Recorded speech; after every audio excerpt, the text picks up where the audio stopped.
Hey everybody, welcome back. Thanks for joining me again.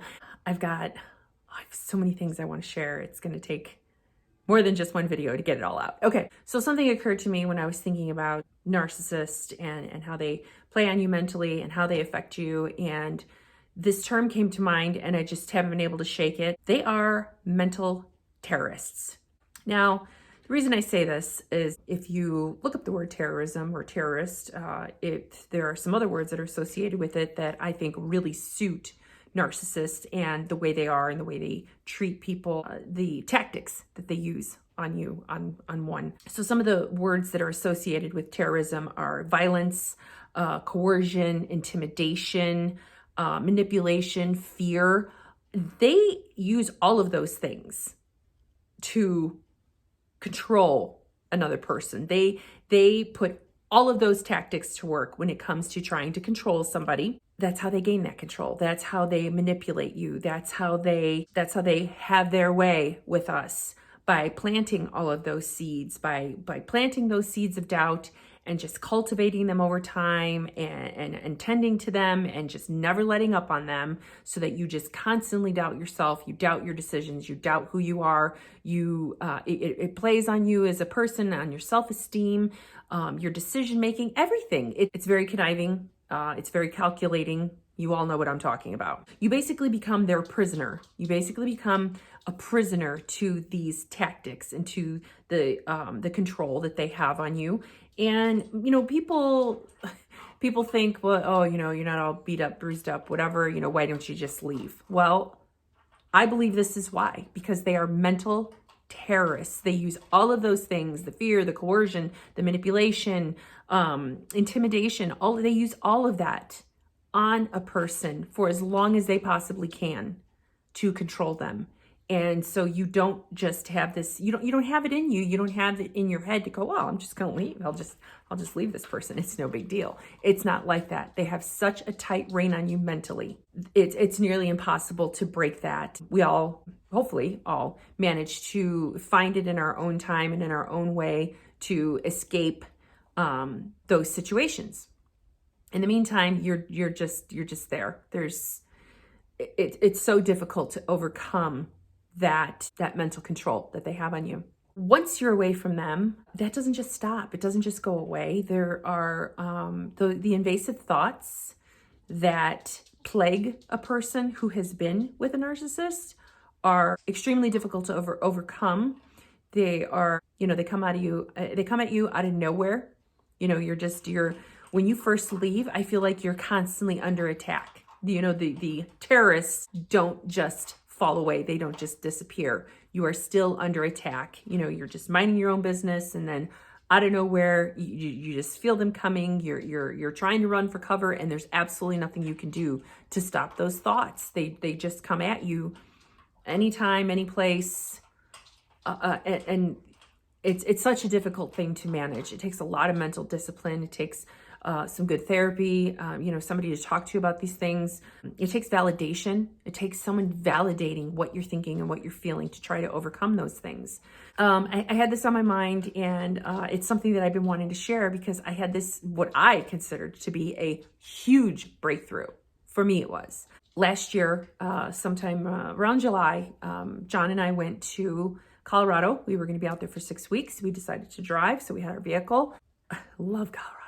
So we go out there, and it's like, 14 hours in the car. Yeah, that's another thing we've talked about, how, I'd rather have back-to-back root canals than spend that kind of time in a car with a narcissist or anybody that's toxic, because I've done that before. Don't ever care to do it again. John and I had a blast. Just talking, playing music, reading, whatever. He did all the driving. He handles all that. In the down times and in our quiet moments where we were just kind of in our own thoughts and everything, I realized a couple of days later, it didn't even occur to me then, because then I would have been thinking of them and they would have been invading my thoughts.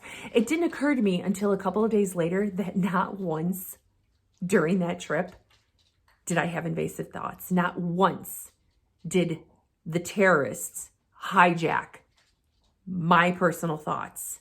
And I was astonished.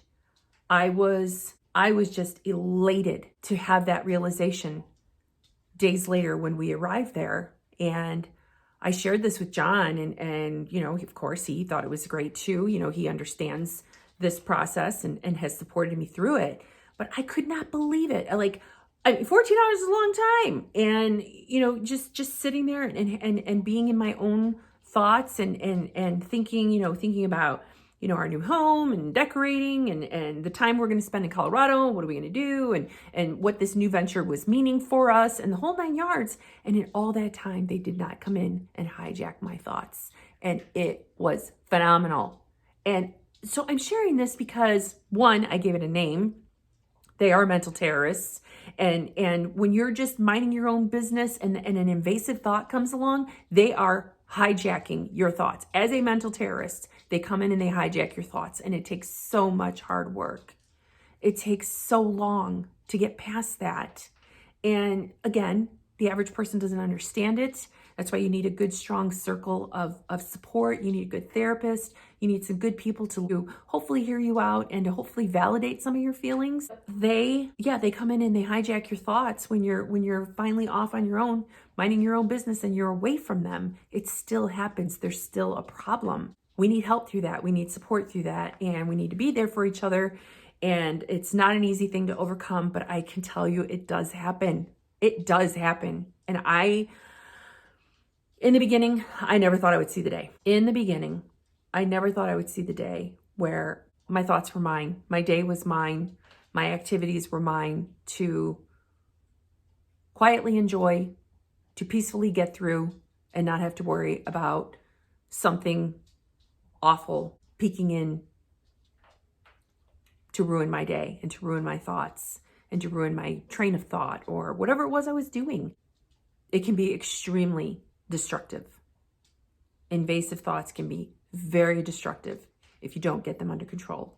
Talking about it, getting support, seeing someone, sharing with a friend, journaling, get it out. Don't keep it inside. You've got to get it out. Is the best thing you could possibly do to start overcoming those invasive thoughts. Don't just let them bounce around up there. You've got to get them out. You've got to acknowledge them, know that they're there, let it go. You know, try to control the train of thought, stop it in its tracks, whatever you got to do. But yes, they're mental terrorists. They hijack your thoughts.